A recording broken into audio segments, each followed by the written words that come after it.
We remember that a certain Afegboa, ahead of the 2019 presidential election, came to spy in the People's Democratic Party.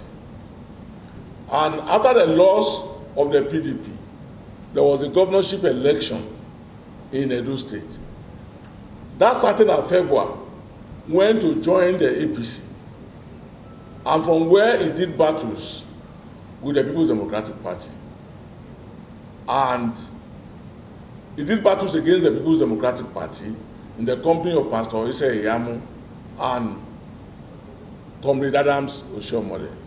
But at the end of the election, PDP had victory, and our candidate, Governor Obaseki, was re-elected.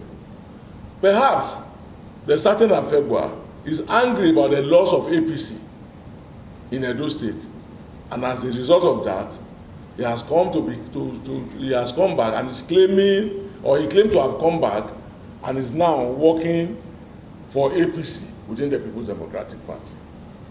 That's why we said nobody can distract the leadership of the People's Democratic Party.